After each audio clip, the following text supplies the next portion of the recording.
MyBag.tv. Hope you're having a good one. What's good? What's good? What's good? So, have you been paying attention to everything that's going on in the news as of late? We've got, how do you put this? We've got a walk back of everything about Greenland, which is a great thing because we have no business looking for that stuff anyway. Causes massive problems, caused a massive market drop. Markets coming back, both on the crypto side, small steps on the crypto side, and bigger steps on the stock side. Affected global economies. There are too many big things, too many big topics for us to talk about that would affect our bags. We shouldn't have to waste time talking about things that probably not going to happen, cause great turmoil, are obvious signs of manipulation of the markets.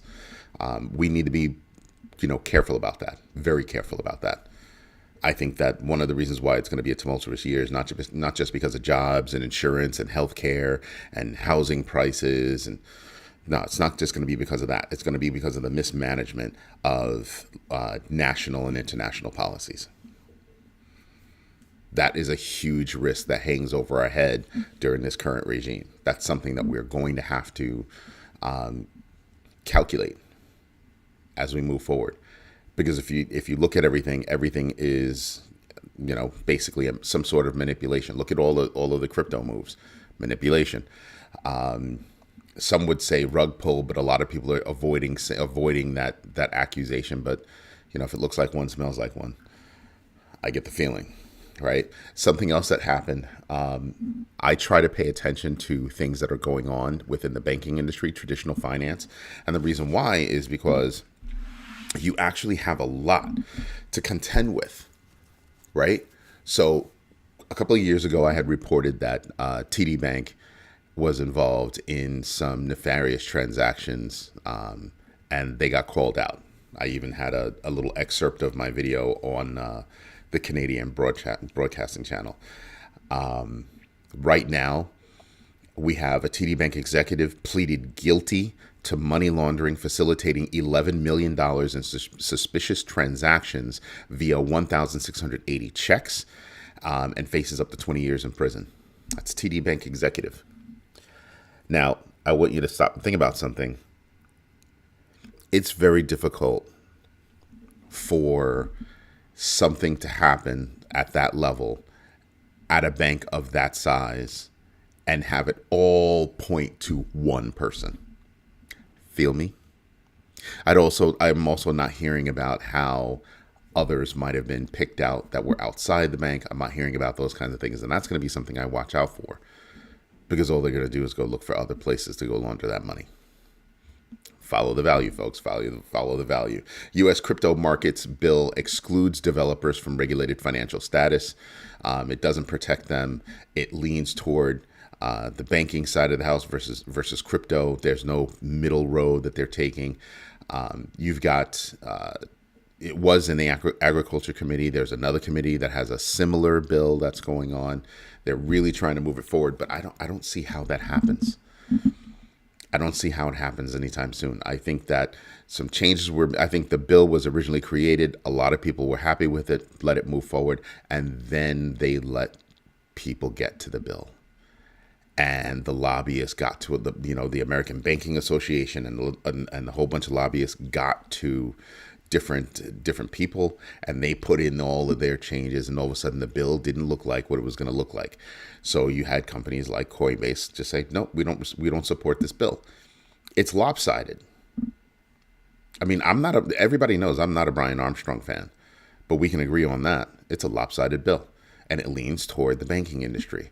Isn't that the reason why we've had so many problems to begin with? Not only are we looking at deregulation of the banking industry, of the traditional financial industry, but now we're looking at a lopsided bill. There comes a point. Let them compete. If they can't compete, let them go away.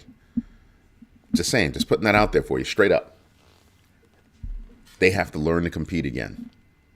And I think that's their fear. They haven't had to have compete in something in so long. They've forgotten how. They've forgotten the importance of that. They don't want to compete. If you're a competitor, they want to see if they can buy you or drive you out of business. That's how they think about it.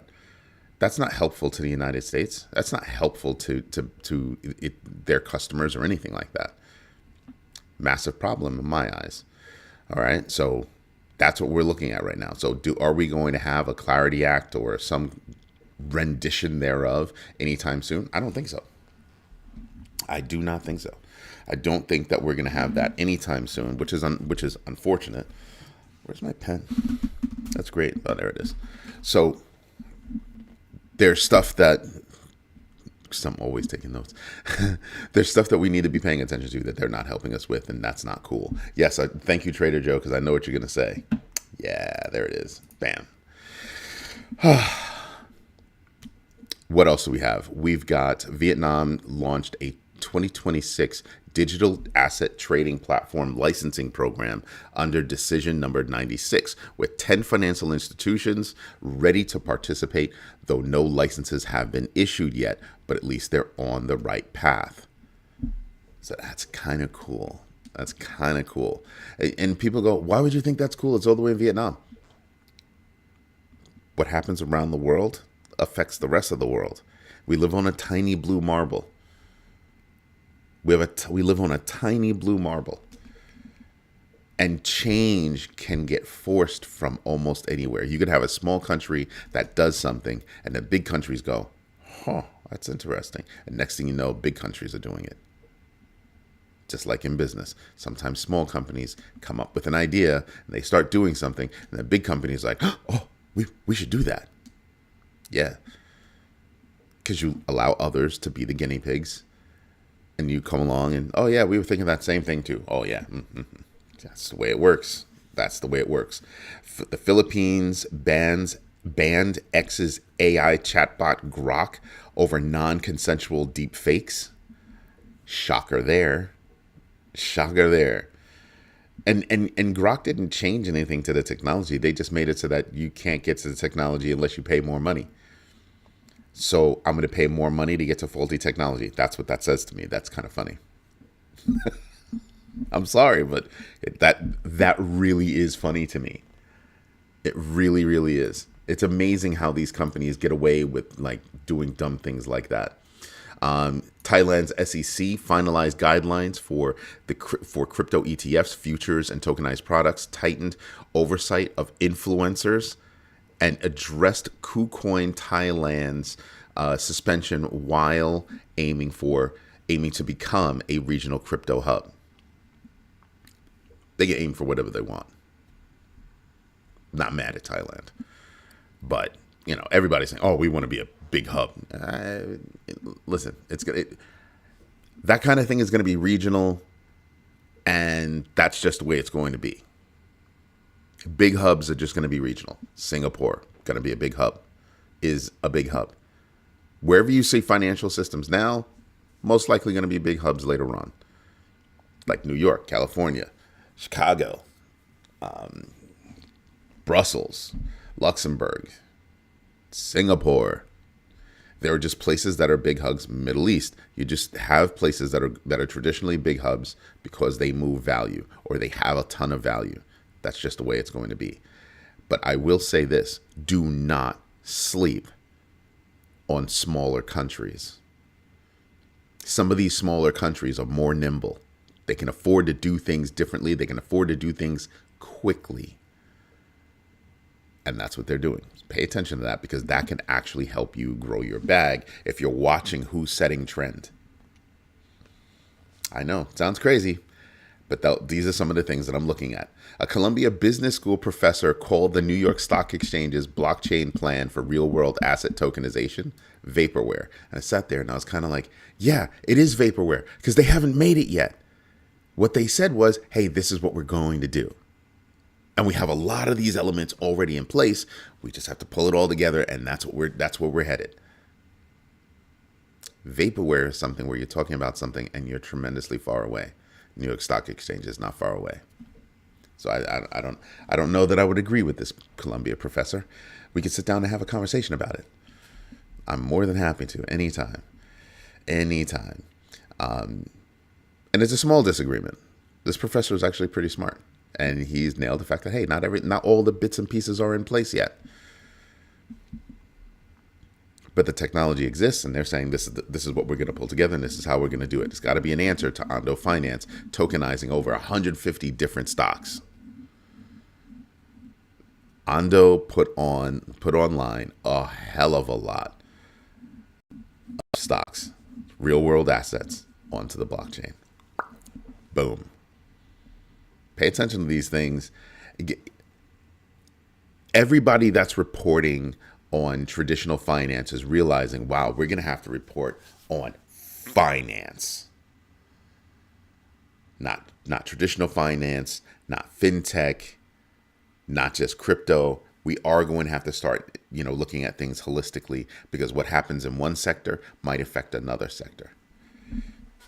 Any advancements in stable coins, any advancements in privacy coins, you're going to be paying attention to that.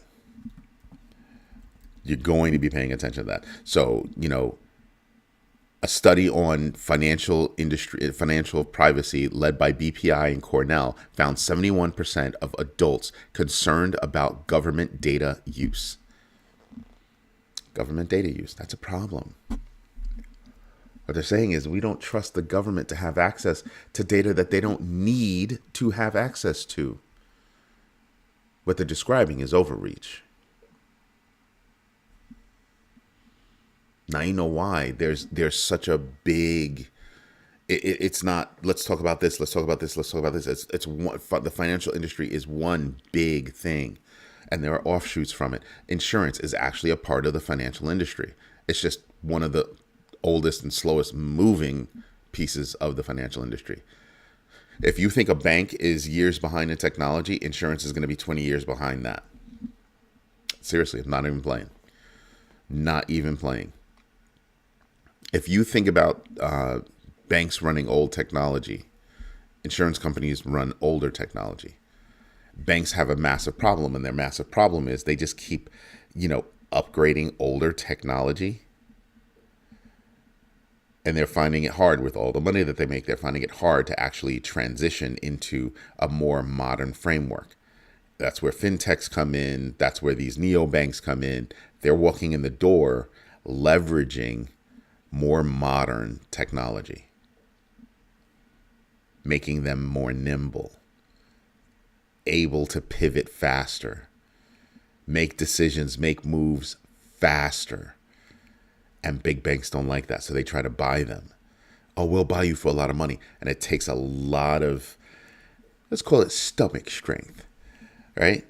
To not allow yourself to get bought, to say, we're going to keep going. We're not going to, be susceptible to a big check just because you're waving it in front of our face. That means you're scared. Look at some of these big banks. They're scared. They know that they've got to scale down. They know that they have to trim fat, and they know that right now they can't just, walk into their organizations and fire whole departments of people. They're going to have to get surgical with it. They will absolutely have to get surgical with it. Executives hiding within huge conglomerates. Yeah, that's going to have to get weeded out. The hard part is coming. Figuring out what business that they're in. You notice how I always ask, what is the definition of a bank? What does a bank do for you? Banks need to define that.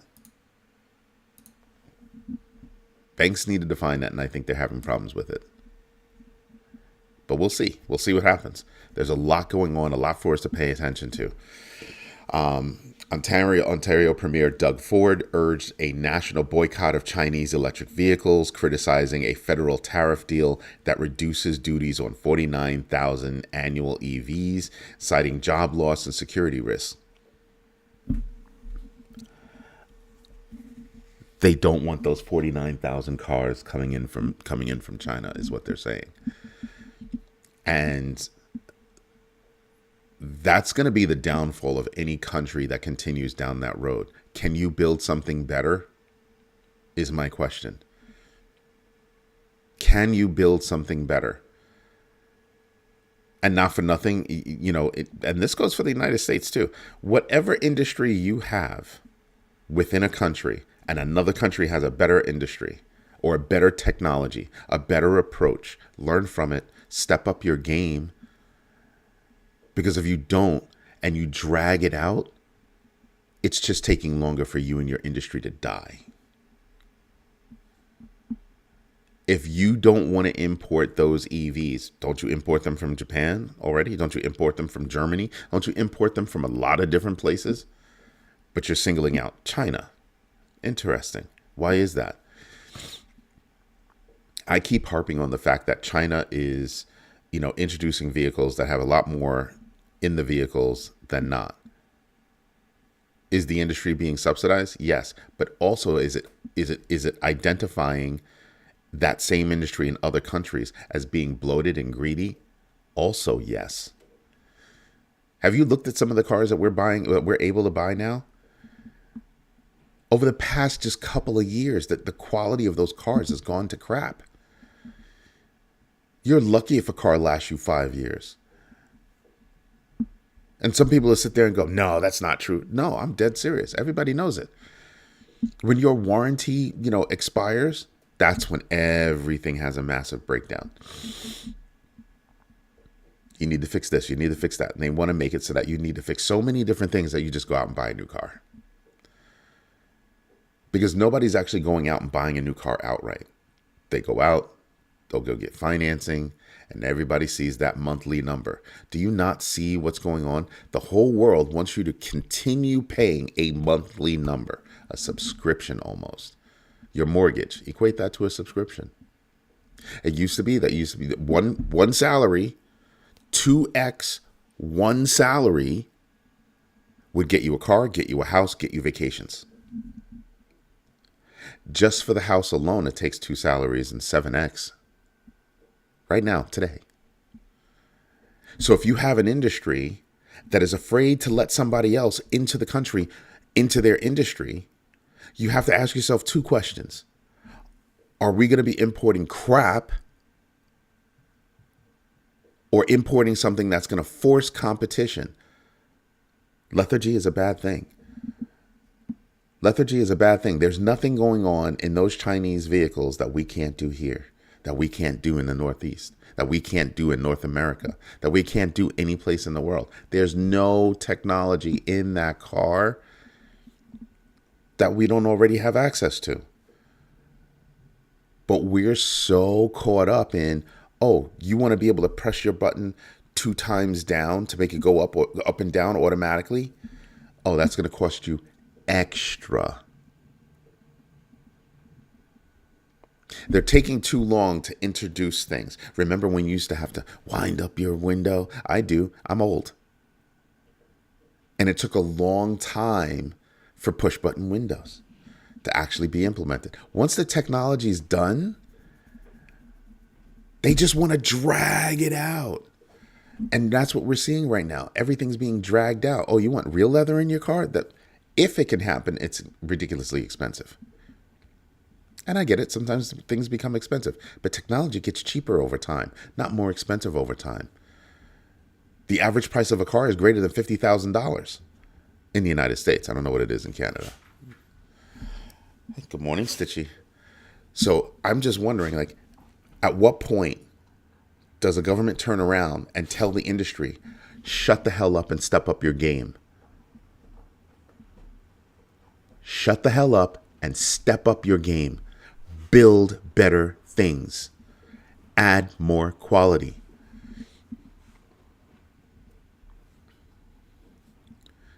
Crank windows were frozen. I don't know what you're talking about. I know many a person that's had that handle come off in their hand. What you talking about, man? Cut that out. What else do we have? Circle donated to the UN's digital hub of Treasury Solutions to modernize humanitarian aid. Slick move, right? Circle's not out there fighting for stable coins. Coinbase is. Circle's doing things like this. Coinbase makes the most money off of Circle. Coinbase makes more money off of Circle than Circle makes off of Circle. But I think the funniest thing is They're making small, tiny little things that make a big deal. That's going to make a big deal. North Korean hackers, Purple Bravo, targeted 3,100 plus companies in AI, crypto, and finance via fake job recruitment, deploying malware, and masking activities through VPNs and fake personas. They're even paying people, as a part of that whole fake persona thing, they're paying people to go take PP tests and that kind of stuff. Yep. It's a network of nefarious characters doing nefarious things. It's a huge network, and it's big business. It's big business. So pay attention. BitGo priced its $2 billion IPO at $18 a share, marking the first crypto-focused IPO of 2026 amid the challenges for crypto and stocks and mixed analyst reactions. We'll see what happens with BitGo. Remember that price is going to be 18 beans. We'll see if it stays there. It's a hard time to be going IPO. A hard time. I don't care what kind of company you are. It's a hard time. It's a very hard time. Right? We're dealing with a lot of market manipulation. We're dealing with just so many different things all at once. It's not an easy thing. Evernorth partnered with T54 Labs to expand its XRP treasury using AI.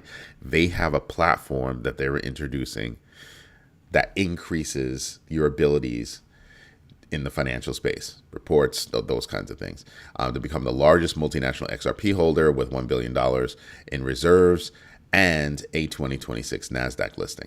These are the things that they're looking for. All right. Just pay attention to these tiny little things. Cryptocurrency stabilized after Japan's bond yields recovered. With Bitcoin near 90,000, we seem to be hovering that 89, 90,000 mark right now. Told you we need to be above 93,434. That's where we need to be. That's the sweet spot. Ether rose above 3,000. Again, we're doing this around those baseline numbers. While KuCoin recorded a $1.25 trillion recorded a record $1.25 trillion in trading volume. For KuCoin, that's big. KuCoin, that's big. You should actually pay attention probably to the world's top 10, I would say top 10 exchanges, centralized exchanges, and the same thing for decentralized exchanges. And some people are sitting there going, why? Because they make headlines too. Think of exchanges like banks. If I see something pop out about TD Bank, a bank that crosses international lines, that's a Canadian bank doing business in the United States. I'm going to pay attention to it. I hear news about Wells Fargo, going to pay attention to it. They're just things that I'm naturally going to pay attention to. That's the way that works, and you should be paying attention to them. Absolutely should. Do your own research, know your entries and exits, and absolutely invest deliberately. There's too much going on out there for you not to pay attention. Too much news going on. Way too much. Strive, co-founded by Vivek Ramaswamy, raised $150 million in preferred stock to repay debt and acquire more Bitcoin. Just saying. Remember, Semler Scientific as well. Pay attention to what they're doing. They're making moves. Don't know that I would invest in Strive though. Me personally, I would not. What do I need with a treasury company? What do you do? That's all you're doing? You're just amassing different coins? That's all you're doing is amassing different coins. Okay. What else are you going to do? What's the plan? You ever notice? I haven't heard any other plan. Share with me a plan. Tell me something. My man, Rick Ritchie, good morning. Good morning and good day. I'm glad you're working on investing on yourself right now. Love it. I love that kind of thing. Bitcoin remained around 90,000. I think it's going to be around that point for a little while. I really do. I don't think there's going to be big changes this weekend. I think that next week, starting this weekend, is going to be tough. Why? Because half of the United States is going to hit with a tremendous storm. We're talking possibility of 3 inches of ice and feet of snow. That could bring us to a crawl. So yeah, I'll be doing all kinds of, so I don't know if I'll be able to do shows this weekend, only because, well, I'll be prepping, things like having fresh water in the tub, making sure that I have gas for anything that we need, making sure that, we just have stuff. I have solar, but in the wintertime, solar doesn't work. And with all that snow, what kind of sun are we going to get? Aha. Yeah, that's right. So I have to have gas for the generator that I have. Just making inroads, man. Just making inroads. Little things that make sure that everything's running fine. So I'll be running out getting gas. Generator's fine. I'm not going to position the generator because the generator's on wheels. It'll take me like 5 minutes to move the generator outside and turn it on. No, I do not have one wired to the house because I'm waiting. A lot of people ask, well, how come you don't have that? I'm waiting for solid state batteries. I'm waiting for solid state batteries to come online, and then I'll take a solid state battery, stick that in the house, and charge like that. That would be huge. Why? Because now I have a battery that's always charged, always ready to go. So hopefully this will be we have solid state batteries that are out there. I think we'll see the proliferation of them as we go on this year. I think 2027 will have a larger proliferation. And then 2028 will really get out there. And that's when we should see the prices drop. Because they'll be inside cars. You're talking about battery sizes right now being cut in half. So less cost and same efficiency. If you went same size, you could literally, double the length, the time span, or the mileage of a car. Yep. So from a 300, 400 average to a 600 to 800 average. Regular combustion cars, max 400. Just saying. So there are things that I'm paying attention to that I'm like, oh yeah, I'm gonna look at that. Look at that. Solana's vibe coding trend leveraged AI and meme tokens, raising risks of scams and rug pulls despite boosting platform activity. Because they're introducing vibe coding tools. Yeah. Let me introduce blockchain development to a whole bunch of people that don't understand the true concepts of blockchain. We'll give them these tools, and the tools will do everything. I'm telling you, I don't think Solana's walking down the right path. I don't think they take things seriously. Vibe coding. I used to have a sign up on my Blackboard that said Vibe Code Fixer, because a lot of times we'll get calls. We're consultants. We get calls. Hey, we have to fix a process within the business, and we have some vibe code slop going on right now. Can you help us? Yeah, we can. So when I see vibe code, I just sit there and I just go, oh my God, are you serious? I don't think it's the brightest thing in the world. YouTube announced an AI tool expansion across 2026, targeting synthetic content crackdowns as well. So they're going to give you tools to help you enhance your content, but AI slop is something they're going to fight. What that means, it's going to be interesting to watch.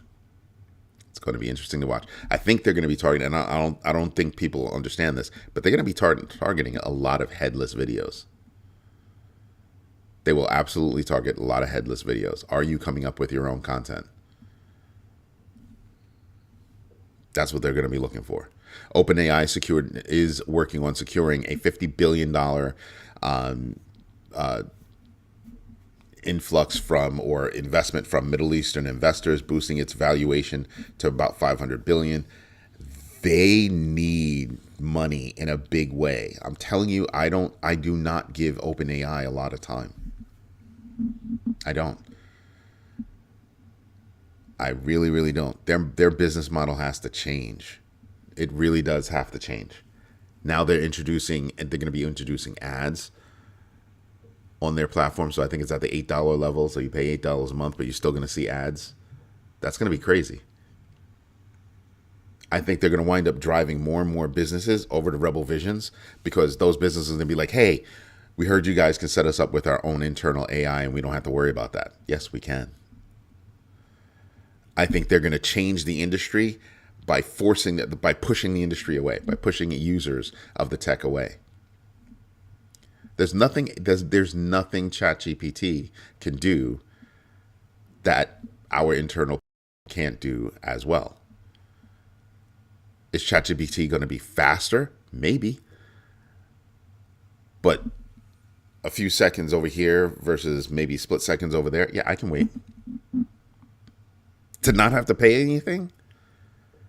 to keep security, to keep my data secure, to keep it here, and know that they're not going to use my. Yeah. No, I can wait. Yep. And never have to worry about how much I'm paying for tokens. Everybody's like, oh, this platform is great for coding, and they forget to tell you how many round robins you have to do to get to the code that you want. They also forget to tell you that when you're using these platforms to write code for you, that code might kind of work as a freaking prototype. Go get yourself a developer. Might work as a prototype. If you're a high-level developer, then you might be able to leverage those tools to actually get things out of it that you might be able to use. But high-end developers, they sit back and they go, that thing's going to build you a whole application? Oh, that's funny. That's cute. That's cute. Oh, Claude can do everything. Cursor can do everything. Really? Okay. Good luck with that. At some point, you're going to call a real developer and they're going to have to do some real work. Vibe code fixers. Yep. It's a thing, has been a thing, will continue to be a thing. And I'm looking at OpenAI have a problem with their current business model. But you know what we should do? That's right. We should go over the numbers. Also, keep in mind that just about everything that I'm talking about is actually on the site. You can go see these articles. Here, I'll even take you there. Let me refresh this page real quick. And here are today's articles.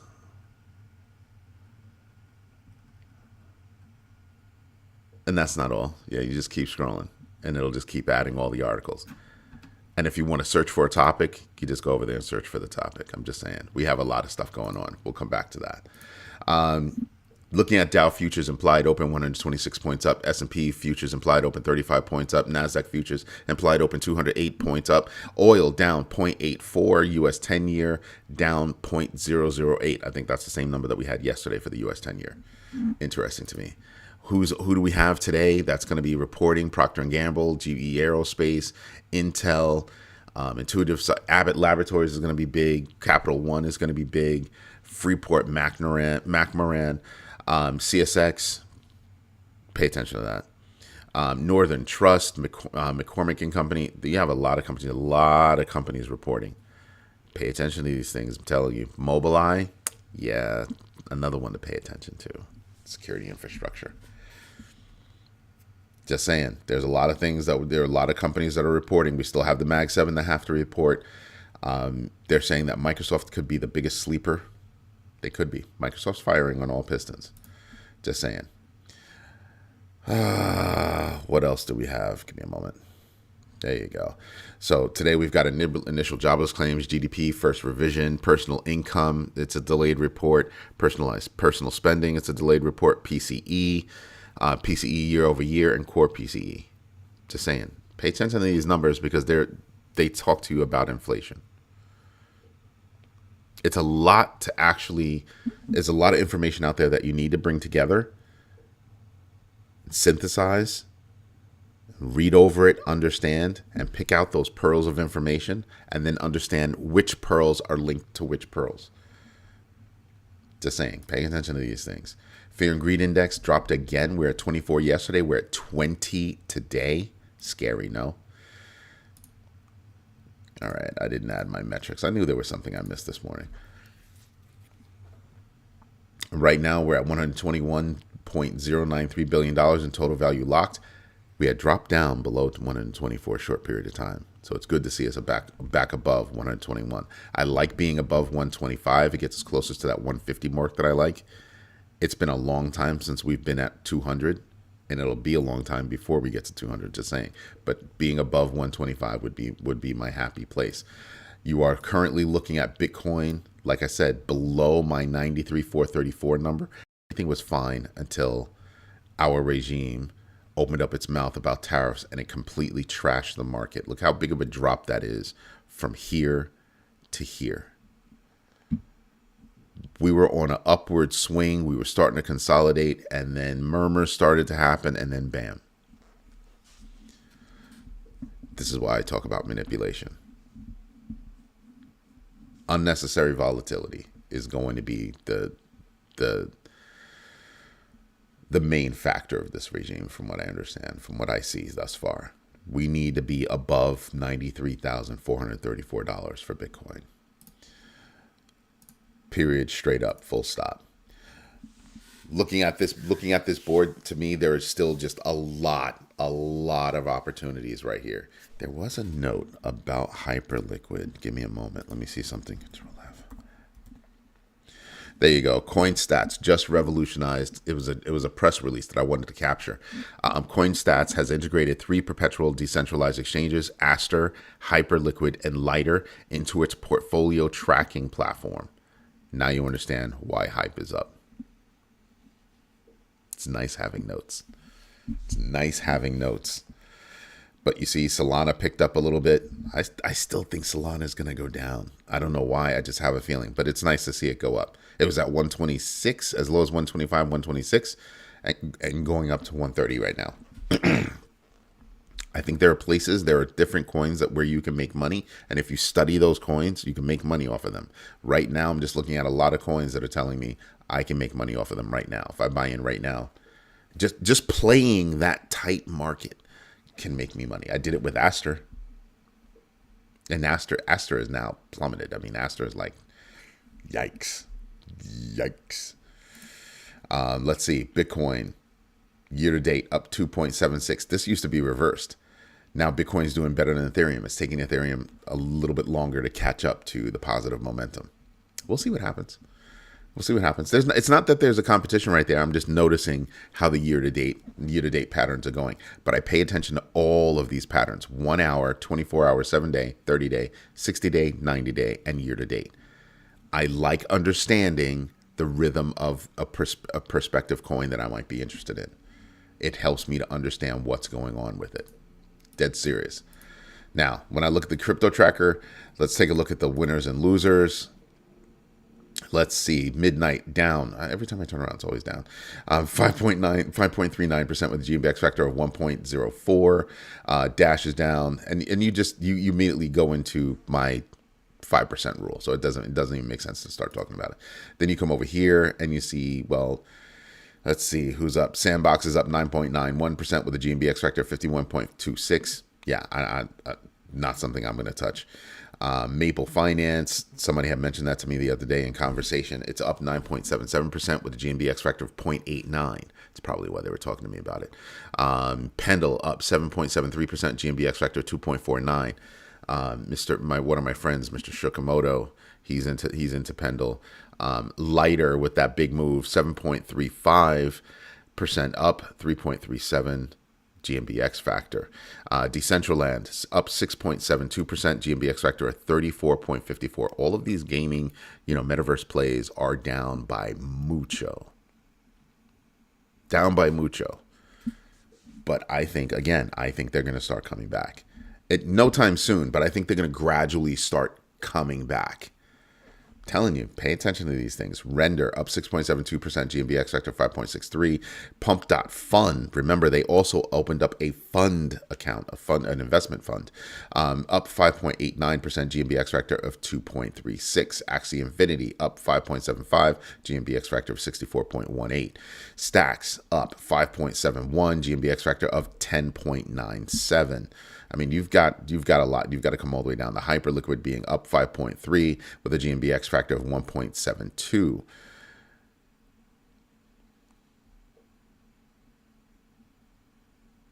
Jam, give me a moment and have you invested in yourself today? Aerodrome Finance 5.52% up with a GMBX factor of 3.75. Radium up 5.69, GMBX factor of 15.25. That's actually a really good question. I think you're going to see a lot of alternative technologies being brought into these data centers as they all try to figure out what it's going to take to power them. Hydrogen, I don't know. I don't hear a lot of talk about it. I hear about it in cars, but I have not seen it associated with data centers yet. Is it a viable option? Yeah, it's a viable option for sure. But in terms of being a primary technology, I don't know that they have the tech in abundance enough to make that a viable option. So that would be something that I would have to look into. I'd have to look at the pin play. So go look at hydrogen energy companies and see how they're moving it out. Like in cars, they're creating hydrogen cells and things like that. Could you maneuver that into a data center kind of play so that you can you're developing your power, or here's your data center and maybe next door or nearby they build out, because that's what they're doing with nuclear. Here's your data center, and then nearby here's your small nuclear reactor. So could you see that with hydrogen? You could, but I think that would take a lot more research. A lot more research. Anyway, everybody, this is Eddie J on crypto for growmybag.tv. I hope you like what I'm doing. If you do me a favor, smash the likes, go over to growmybag.tv and start reading those articles. We're trying to share a lot of information with you guys. And if you can, support us by becoming a member. Doesn't take a lot, doesn't cost a lot, doesn't take a lot of time. And there's a lot of stuff that's going to come with that membership, including various social media things like having a feed and being able to do that. You're most welcome. So help us out, become a member. Also, I will be back tonight at 8 p.m. Eastern Standard Time for the overflow. As always, thank you for your time. Thank you for your patience. And absolutely, thank you for your trust. We'll fight for that every day. Everybody have a good day, and I'll see you tonight. Have a good one. Bye-bye.